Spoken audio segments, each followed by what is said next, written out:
Ponytails. Read by Scribbler.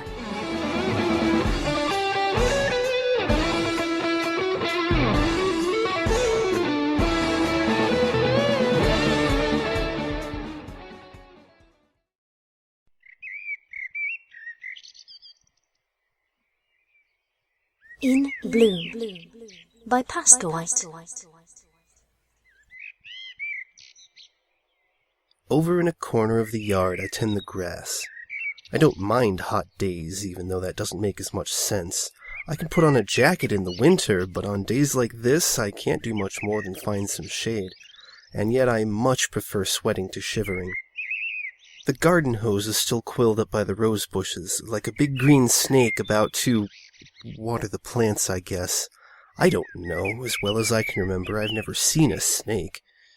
I should have brought the hose over here so I wouldn't have to get up for a drink of water. Whatever. I stand up, stretch, and yawn. On my way to get it, I peek through the house's windows and can see the newspaper lying out by the street. I wish some pony brought it in so I could see tomorrow's forecast, but I wouldn't feel like trying to sneak through the house unnoticed anyway. I'm not supposed to go in there today. A quick twist of the hoof has the hose running, and as long as I'm taking a drink, I might as well water these roses. The heat doesn't have them wilting yet, but I haven't watered them in a couple days now. Over the nozzle's spray, I can hear voices in the road behind the house.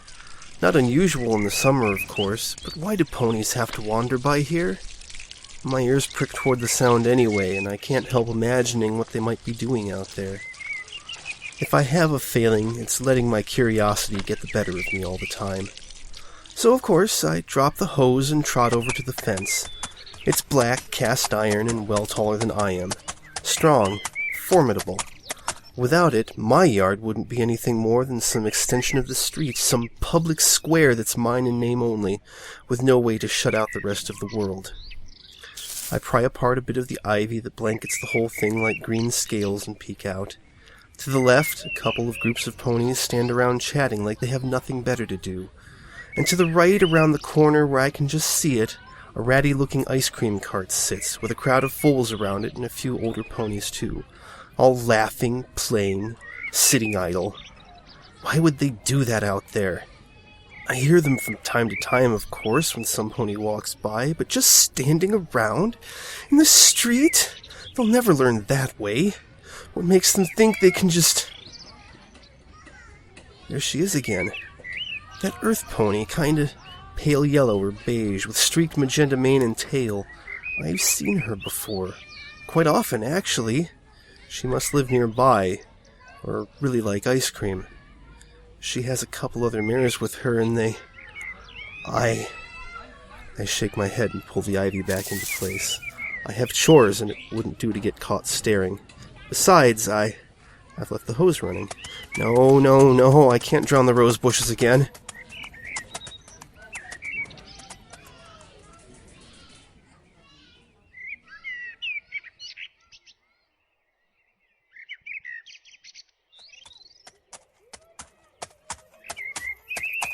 Sure enough, another hot day. But something's got me restless today. Instead of lounging in my usual shady spot, I keep finding myself pacing along the fence. I'll be off in some daydream, and next thing I know, here I am, trotting along the ivy. Whispers, shouts, laughter, even more than usual, all floating over my fence and into my yard. Don't these ponies have somewhere to go? Jobs to do, yards to tend? I grit my teeth, force a slow breath, and brace a hoof against the sturdy iron. It's not worth getting worked up over. I can't control what other ponies do, and if they want to make things worse for themselves, that's their business. Gotta keep my mind on something else.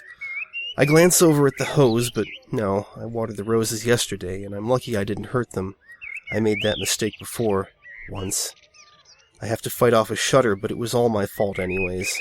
No pony to blame but myself. I brush at the sore spot on my foreleg. Seems like it's always aching or rubbed raw or something. Maybe I'll sprinkle the grass a bit later. I shouldn't do it in the heat of the day.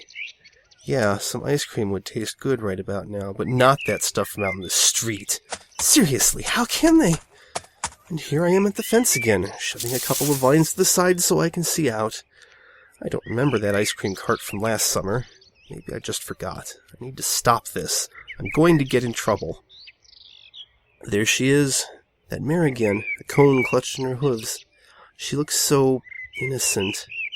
For the life of me, I can't figure her out. She has time to waste, apparently, but I just can't imagine that sweet face doing anything wrong.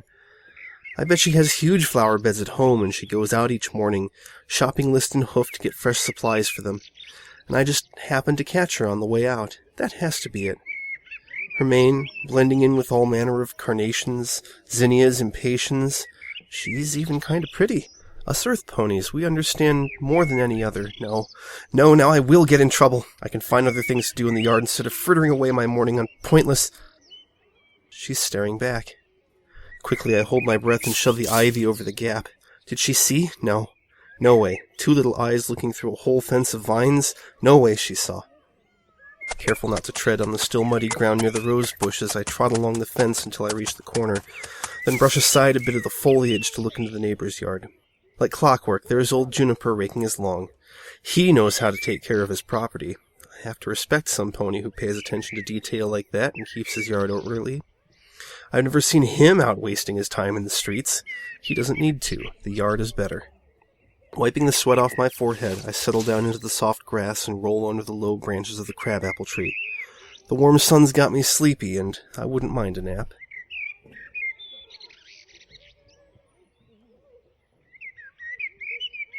I'm not hungry, but I nibble at the grass anyway. A little here and there, of course. I can't leave any bare patches. Sometimes I think I take care of the lawn too well.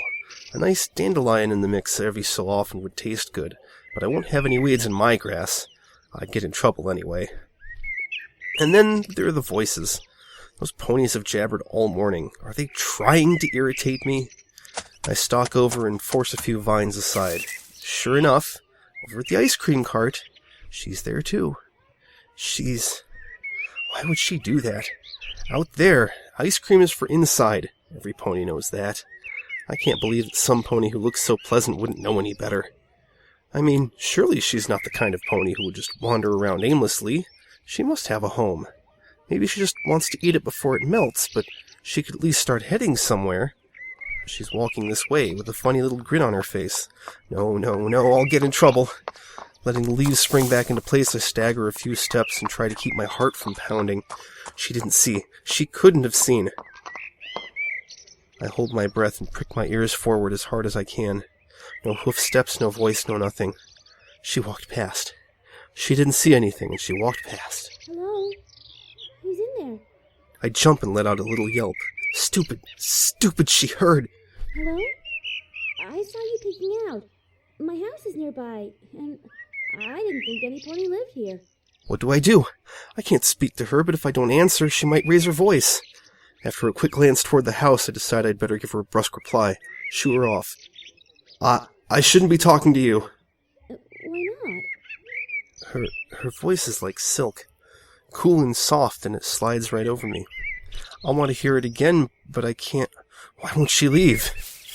The ivy rustles where she tries to get a hoof far enough through the fence to part it. My name's Roseluck. What's yours? Can't talk. I can't. I rush over to the hose and turn it on in case the sound might drown out her voice. I have to tend my roses. I can't talk. Why not? She presses again. Clouds. Yes, clouds. They're blocking the sun anyway, so it won't hurt to water the bushes 2 days in a row. Listen, I enjoy working with roses. You kinda have to with a name like mine, huh? She giggles. I've never heard something like that up close before. It's beautiful, like music, and if I could just wipe this stupid smile off my face and concentrate on my work... Maybe we could talk shop. I'll take any chance I can get to learn more about roses. What kinds do you grow? I turn the nozzle to a gentle spray and wet the ground underneath the bushes. Just the ground, not the leaves. Yeah, it's not the best time of day for this, but if the cloud cover keeps up, it won't do any harm. Hello? Her hooves shuffle in the dirt, and if only I could listen to that voice all day, but it has to stop. Look, I'm sorry if I bothered you. If you're busy, I'll go to... 2. My throat spits out before I have a chance to fight it back. My name is 2. Why did I say that? I bite my lip until it hurts in the hope that it'll jerk me out of whatever my fogged-up head is doing to me. But I have to tend to my roses.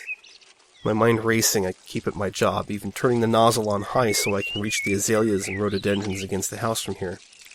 When I've saturated just about every plant in the yard, I finally shut off the water and coil the hose up, making sure to do it as slowly as possible. The more time it takes, the better. She hasn't said anything in a while, thank goodness.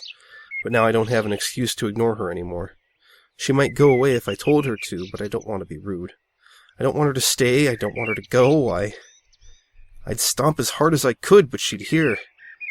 Instead, I sneak partway down the fence and peer through the tangle of leaves there. She left. I rest my forehead against the fence, against the cool iron for a minute, before heading over to cull the bruised crab apples off the tree.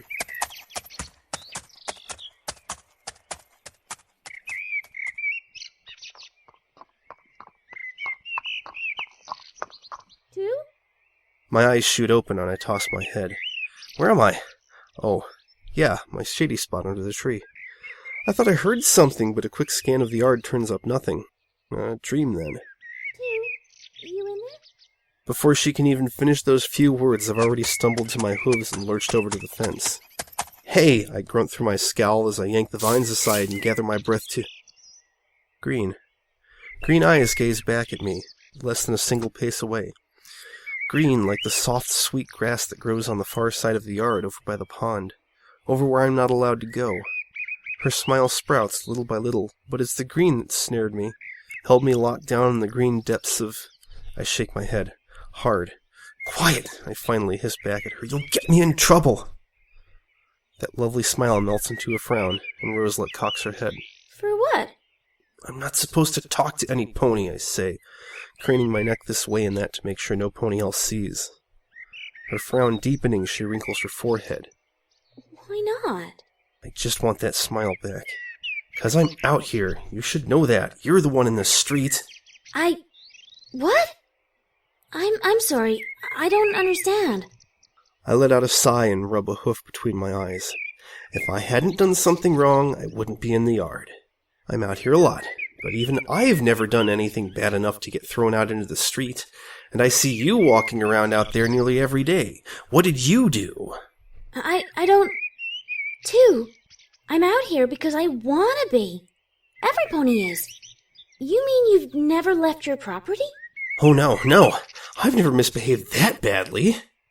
I look back up and chuckle. Maybe I shouldn't be making light of her situation, but she just raises an eyebrow. Then how do you go to the market? Shop for new furniture? Go to school?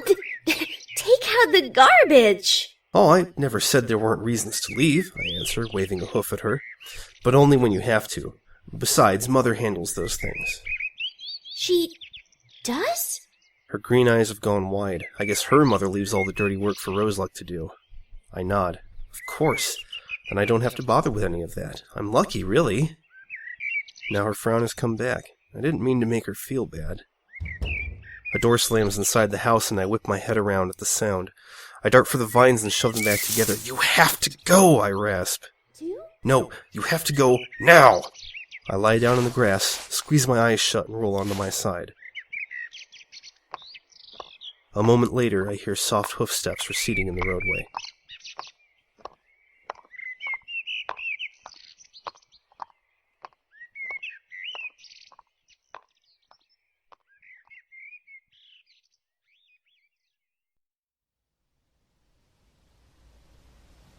For the first time in months, I woke up shivering. It's gotten pretty late in the summer, and we do have these cold snaps occasionally.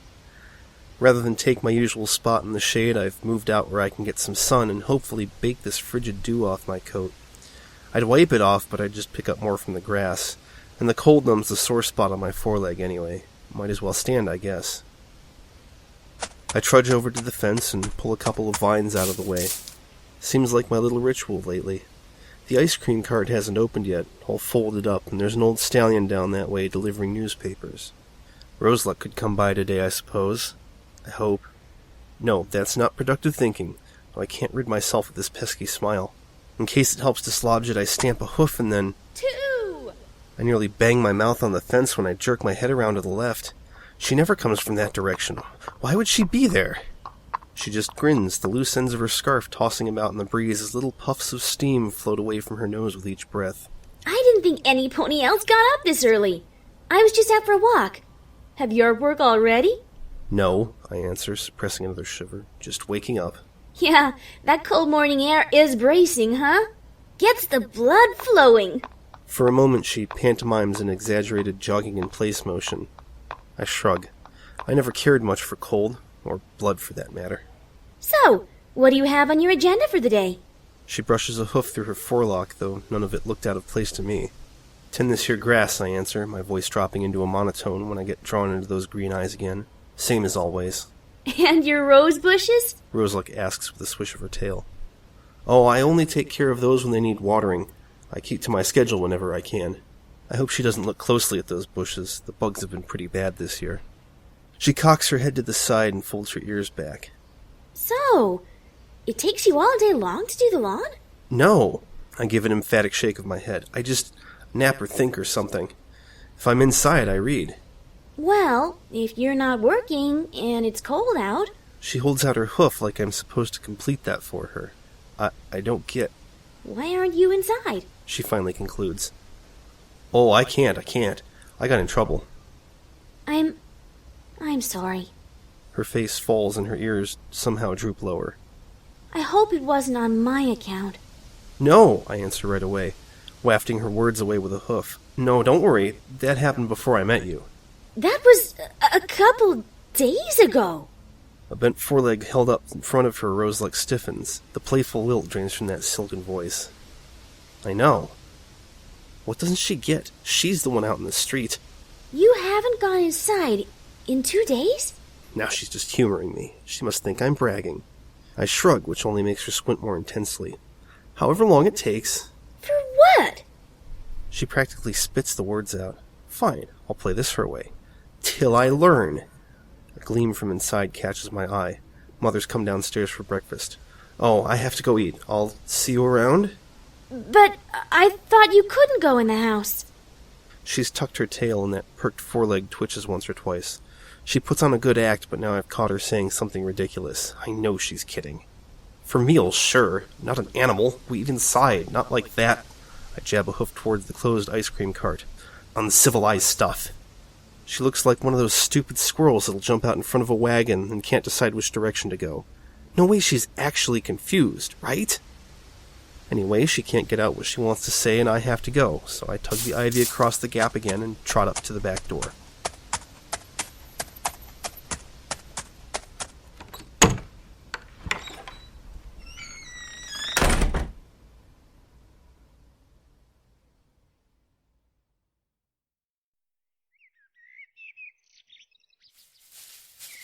I stick my head in and around the rose bushes, trying to avoid the thorns as I pluck off all the beetle-eaten leaves. I've never sampled any before, and I hate to see anything green go to waste, but these taste rather bitter. I guess I'll just throw them in the garbage can or work them into the mulch or something. Through all the rustling, I start to notice a metallic tapping, and when I finally turn and prick my ears toward it, I hear a whisper. Two? You there? I crane my neck over the windowsill to see inside. No hint of movement. Yesterday's smile returning to my lips, I stroll over to the fence line and pull a few vines around a small wire hook I fashioned last night. That's kinda neat, Roseluck remarks with a half-smile of her own. Yeah, I just took a scrap of wire I found and figured I could...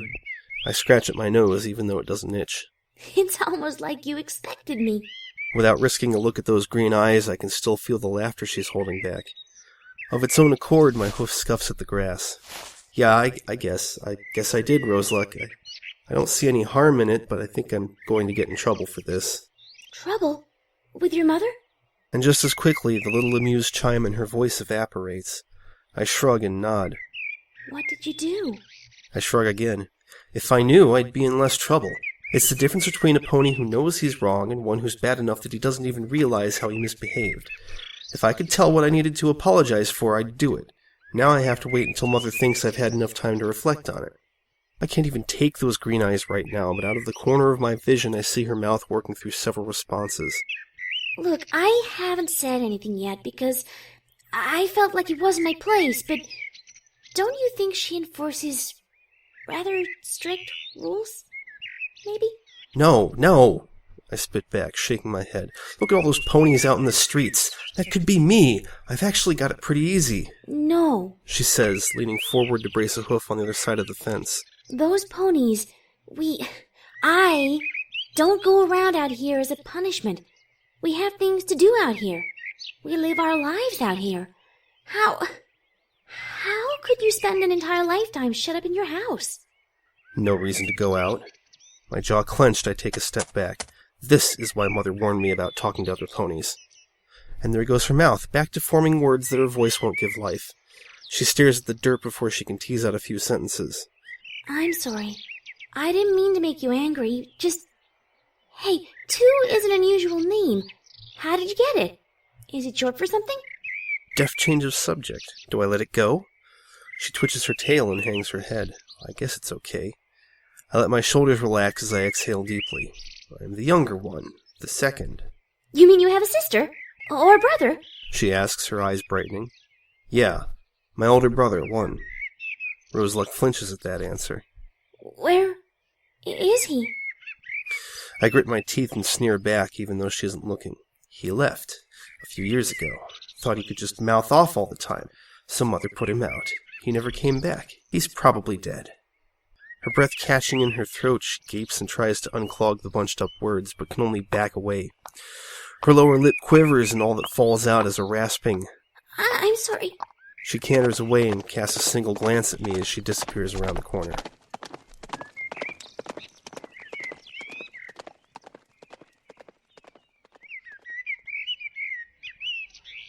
Without a conscious thought, I take up my post by the fence, where I've hung that improvised hook.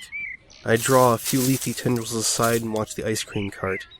Funny, I never used to care much for all those bad ponies out there before, but now I spend a few hours a day keeping an eye out, it seems. Keeping an eye out for... Why? Why would I do that? I don't know why.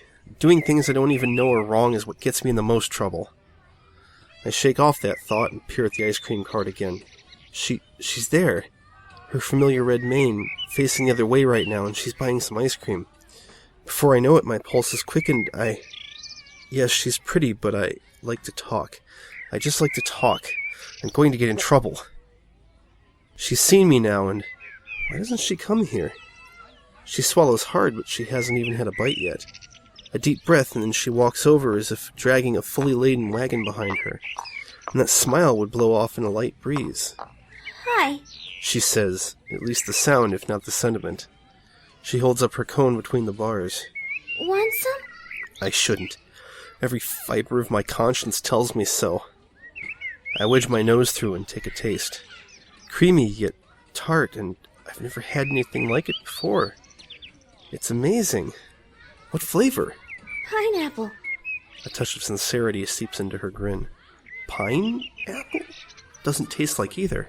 No, pineapple, silly. You've seriously never heard of that? Roseluck holds it up again, and I have another bite. What else have you missed out on, all cooped up in, My glare silences her, and the last shred of her smile crumbles.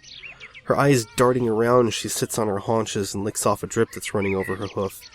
And for the first time, another flash of red catches my eye. Her mane and tail have plenty of it, but this sits smack in the middle of her coat. A rose? She sees me staring and blushes, then maneuvers her hindquarters away and averts her eyes to the dirt. What's that? I ask, jutting my chin towards her side. Some kind of tattoo? I guess I've seen them on a lot of those ponies out in the street, but I never took much notice of them. Maybe they're common, but I can't see much use in a tattoo. Her blush fades and she swings her rump around to give it a cursory once-over. I'm sorry. I thought you were checking out my, Did I get some dirt on me? She brushes a hoof over her coat a few more times. Oh, no. Just my cutie mark. She says that like I should know what it means. Cutie mark? That gape again, like everything has to be some big drama for her. Yes, so I don't know some street jargon. Don't tell me. You've never heard of that, either? She asks. I raise my eyebrows and give her a slow, exaggerated shrug. I was one of the last in my class to get one, and that happened 5 years ago. You mean to say you're still a blank flank? This is getting tiresome. Blank? Why does she keep tossing out all these fancy words? Trying to show off? I guess you're about my age. She says as she cranes her neck to take a look at my side. You should have gotten a cutie mark much younger. Do you even know how old you are? Years, months, weeks, 2,367 days since I started counting, since it had first occurred to me to do so. Before that, who could tell? What makes you happy? What gives you pleasure? What fulfills your day?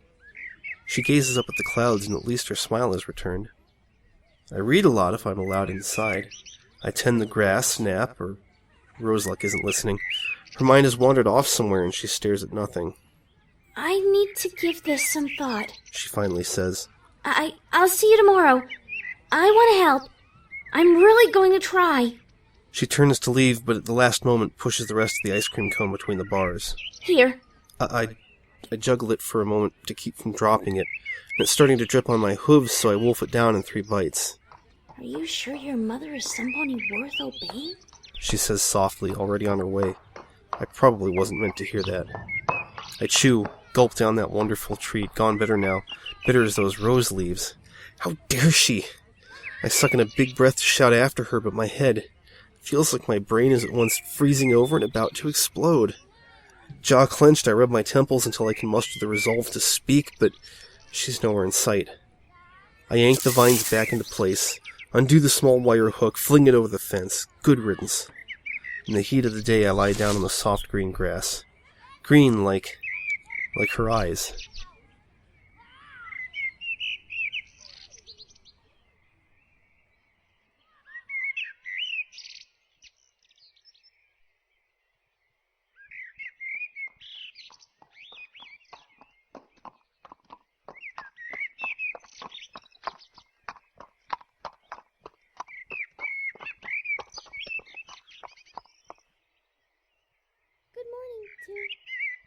I sneer toward the fence and don't budge a muscle from my place in the grass, out in the warm sun. I didn't mean to upset you. I hope you believe me when I say I only want to help. I'm not talking to her. I did her a favor by taking her mind off of whatever got her kicked out of her house, and she repaid me with insults.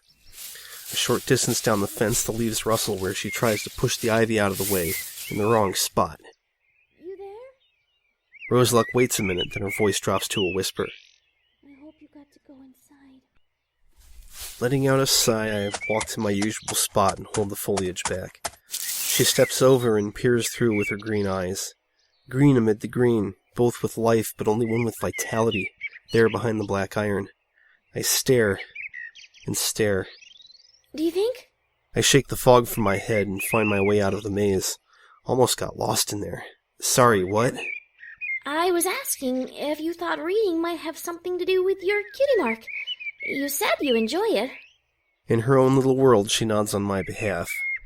More of this cutie mark business. Why should I know how they work?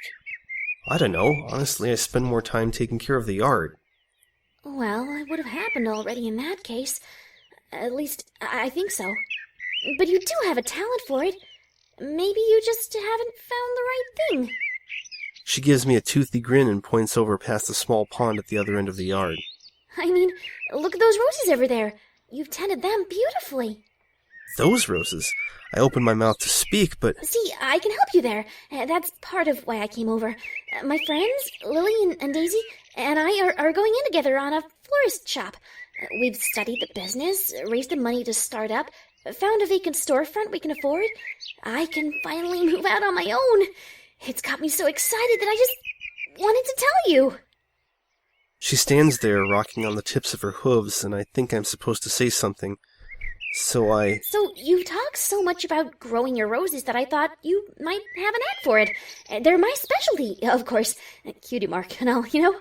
She says, brushing her forelock out of her eyes and letting out some more of that lyrical giggling. I wish I could just listen to it, but this again? I blink hard and take a breath. These? I ask, pointing to the bushes near the back door. I just water them. They pretty much take care of themselves. Yeah, those are knockouts. She replies with a wave of her hoof. They won't give you much hassle, but... She angles her head toward the pond again. What about those? They look great, too. Did you do that? A tingle runs through my chest. No. We used to have more of those over here, too, but I overwatered them once and they got a fungus. Mother was furious. I'm not allowed to mess with them anymore, so... I flinch. She planted these knockouts. Her jaw tightens, but she keeps a steady voice. She still can't tear her gaze away from the nice roses. You have tea roses there. They take a little more work, but I could show you. I'm not surprised they need extra attention in a climate this far north. Okay. I wait for her to continue. I guess I'm supposed to say something again. Well, go on over there. Roseluck says with a shooing motion. I'll talk you through it. We'll make you into a master gardener in no time. Doesn't she get it? Is she trying to mock me? I hold up my sore foreleg and waggle it, the chains clinking, drawing her eyes. Can't reach that far. Not allowed, remember? She sucks in a shuddering breath and staggers backward. I'm sorry. She coughs up. I'm sorry. I can't do this. I have to tell some pony. I have to. Tell some pony? She's going to tattle on me? Now she's crying and her head keeps twisting to the side like she's having a seizure or something. Fine. Let her make fun of me. Like her chain is so much longer than mine. At least I get to stay in the yard. I'm sorry. I have to. She blubbers through her sob before galloping down the street.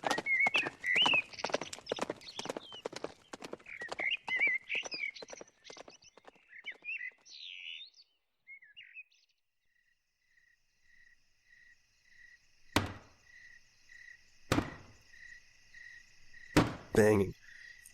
But banging. Against wood. I can't. My eyes jerk open and I sit bolt upright. What was that?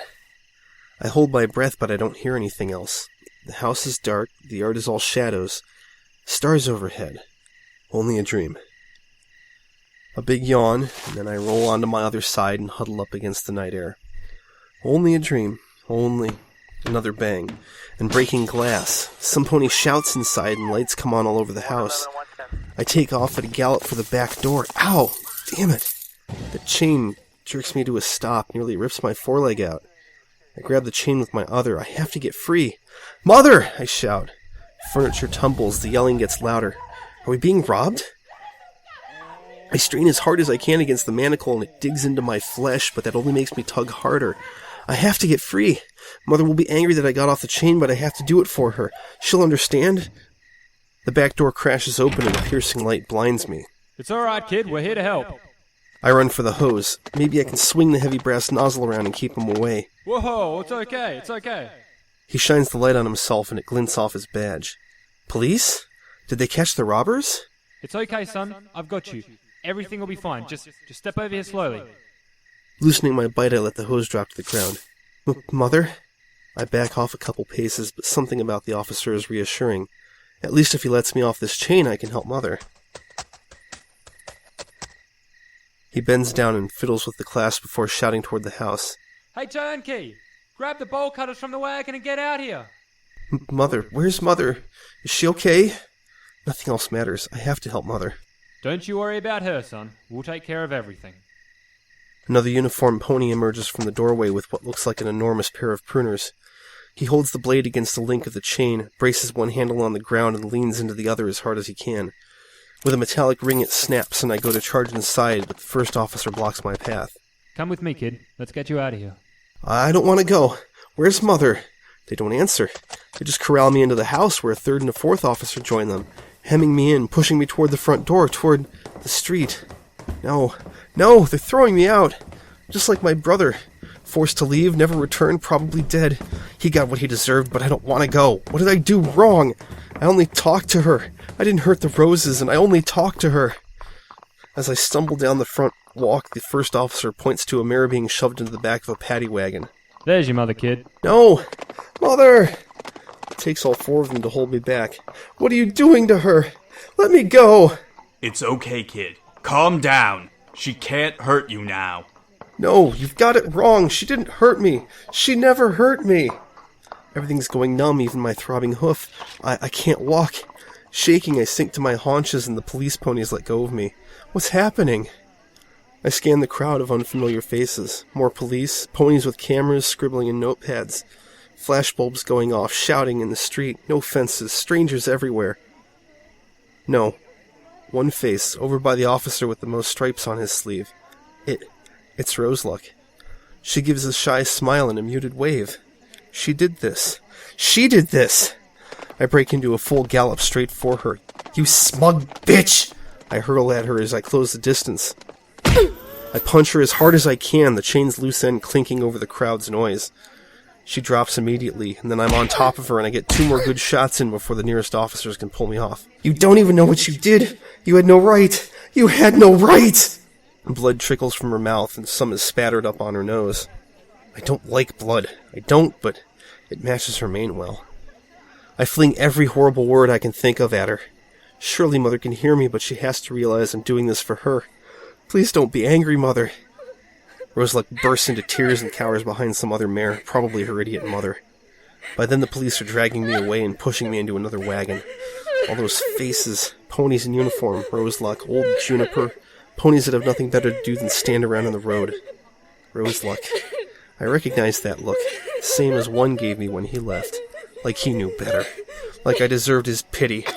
I'll get you for this! I shriek as the wagon's doors close.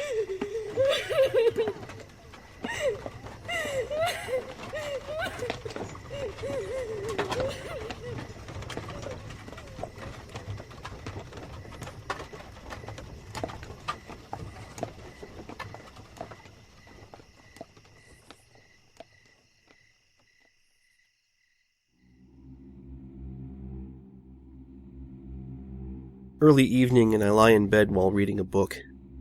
Well, not right now. It hangs open over on the nightstand and I haven't touched it in an hour. Every time I try, I can't get more than 2 pages before I lose my concentration and have to stop. I've lived here for over a month now. I miss my old home, where some pony loved me. No pony does here. I can tell because they never punish me. They want me to call them Mom and Dad, but I only do it to humor them. They're no parents. Over a month and they haven't put me out in the yard once. At least I get to do more with the grass here than I used to. I even got one of those cutie marks, some kind of square of turf. A type of centipede grass, as I can tell from the shape of the leaves. The mare and stallion here have even taken to calling me fescue, but I prefer to, and I ask them to stop. I tried clipping that cutie mark out of my coat, but it goes all the way down, even onto my skin. So I picked at it, scraped it with a pair of garden shears, even rubbed it with a hoof file. But once the scabs healed over, it came back the same as before. I guess it's here to stay. To be honest, I'd rather go out in the yard now, especially since I can't read in this mood. Sure, it could get frustrating when Mother wouldn't tell me what I'd done wrong, but at least I knew I'd done something and could try to figure it out. Not here. These ponies won't even bother. They must think I'm too far gone to help. Why else would they neglect me like that? I know for a fact that I need to be punished. The last few nights I snuck out and wandered around town, trying to find where Roseluck lives. It took a while, but I finally found her yesterday, and spent over an hour watching her. On a whim, I roll out of bed, clamber through the open window, and walk to the edge of the low roof over the wagon shelter. From there it's a quick hop onto the woodpile, then to the ground. Down the street to the lamp post, a left, 3 blocks, another left. I quickly find my way there and settle between a couple of japonica shrubs across the road. Roseluck. She walks back and forth by the window of what I assume is the washroom. She's brushing her teeth. Then her head bobs down and comes back up with a splash of water on it and a washcloth and hoof. The soft light bathes her and spills out into the night. She's wearing pajamas? Really? That's kid stuff. Part of her mane is still wet and darkened from washing her face, and it sticks against her neck like a streak of blood. I purse my lips and let out a sigh. Yes, I'm still angry, but in a different way than before. I've had time to think.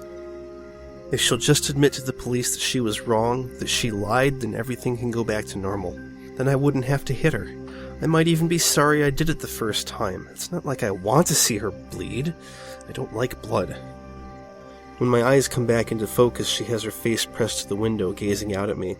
That look again, like she had before, like she feels sorry for me. She mouths something over her shoulder, and soon enough, Lily and Daisy, I have to assume that's who they are, come out screaming on the front porch.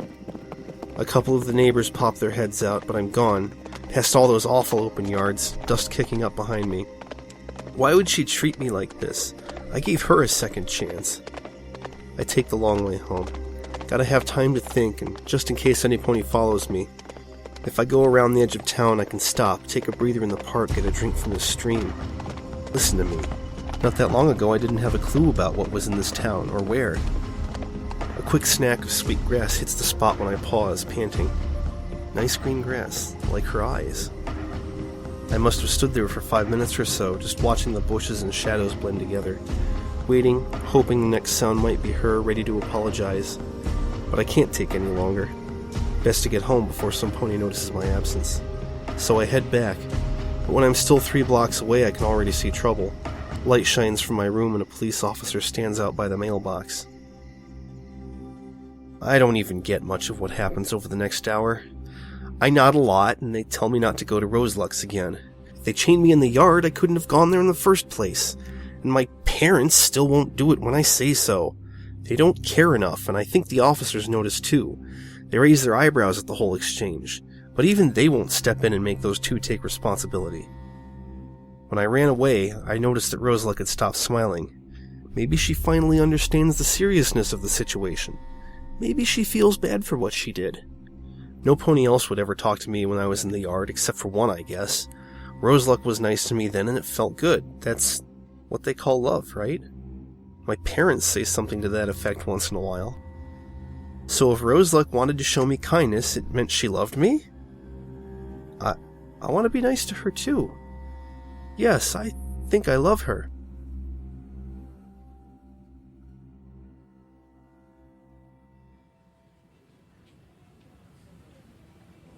I can't read anymore. I'm allowed, but I can't sit still long enough. Good thing I get to take care of the back lawn, but even that doesn't interest me as much these days. I sent Roseluck a letter. If my parents won't let me see her, I'll find another way. In it, I told her exactly what she needed to do to make things right, but that also brought the police over, so I can't write either, for now. The ponies who live there said they'd have to read any letters I want to mail, and if they approve, they'll send it, if I write one calmly and rationally. A lie. The doctor told them to say that. They'll never mail anything, but I guess I can try it their way. I take a sheet of paper and a quill to the desk, then poke it at the scar on my foreleg until it bleeds. No, I'm not going to write a letter in blood. That'd be ridiculous. Ink will do fine. Dear Roseluck, I forgive you for what you did. I realize now that you couldn't have known the particular dynamics of my family life, given that you must have some strange customs that make it unfamiliar to you. You have to be careful to ensure that your actions do not have unintended consequences. You clearly had some sense of my well-being in mind, and for that I am grateful, but you never asked me what I thought, never confirmed that your suspicions had any merit. If you could just tell the police that you were mistaken, that you'd misinterpreted what you saw, then we could all go back to our normal lives. I don't believe you're deliberately keeping me from my home. I just think you let your imagination run away, and it's easy for a town to rally around a frantic young mare. I don't hold that against you. Their fault is not yours, and I would not punish you for it. I would never hit you again. It was rash of me, and I realized that I should have exerted more self-control than that. I would not hit you and make you bleed, or even put you out in the street, because I love you, and I would only keep you in the nice, pretty, quiet yard with a chain plenty long enough to reach the rose bushes, and no thorn shall ever prick you. No, only that mane will lay red against your pale coat. Your protector, too.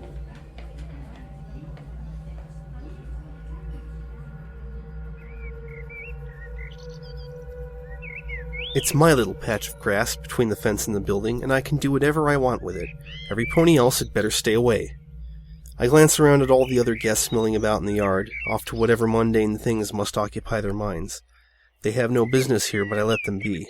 As long as they stay away from my corner, they don't do any harm. It's rare that I have to confront any of them, but it pays to remain watchful. I'd prefer to stay out here all the time to keep an eye on my grass, but I have to go inside for most of the day and all night. That's okay. I write my letters during inside time. The doctor actually encourages me to write them, but he won't give me anything sharp like a pencil, just a charcoal stick. It tastes awful. But I write my letters, about 5 a day, and the doctor says he might send them someday. He says that, but I know he won't. He says that when he gives me my charcoal stick for the day after breakfast and pill time and takes me back from the common area to lock me in my room. This place has different rules, but at least it has rules, and there's scheduled time that I have to spend outside in the yard, and I get in trouble if I break the rules. A lot like home. My real home, not that fake one I went to for a few months. I haven't heard from Mother in over a year since that night. Most days I ask the doctor how she's doing, but he says he doesn't know. I think he's lying. Sometimes I wonder what happened to one. I haven't heard from Roseluck either. The doctor says she doesn't send me any mail, but he lies about that too. I do love her, but she hasn't come to visit and she still owes me an apology. I don't want to hurt her, but sometimes we have to do distasteful things for a higher purpose. In the night, I wake up. I hate it. It gives me nightmares thinking about having to hit her, making her nose and mouth bleed again. I wake up shuddering and crying, but I love her enough to make myself do that for her. I love her, and I hate myself, and I don't want her to bleed. Now, if I ever get out of here, I pull a bit of ivy away from the black cast-iron fence and look through to the street to see if any green eyes are gazing back at me. But nothing again today, so far. I can wait. No green eyes, no silken voice, no melodic laughter, no ice cream. No roses grow here. Over in a corner of the yard, I tend the grass.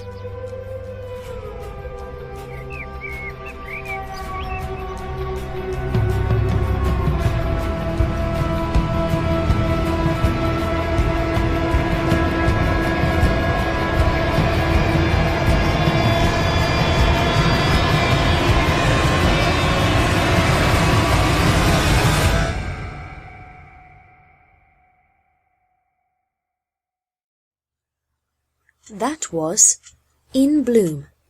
It was written by Pascoite and adapted for audio by Scribbler, featuring the voice talents of Present Perfect as 2 and Reaver, Brony and Goombasser as the police officers.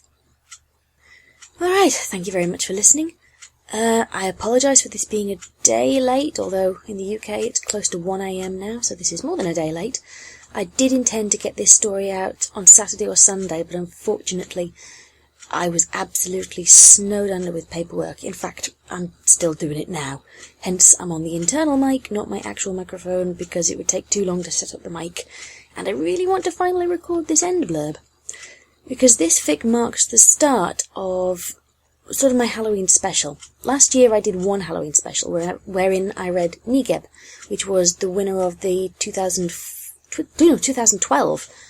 Couldn't have won the 2014 EQT Halloween Nightmare Nights Fanfiction Awards because it was 2013 and that would be ridiculous. No, it won the 2012 Fanfiction Awards for Nightmare Night on EQD.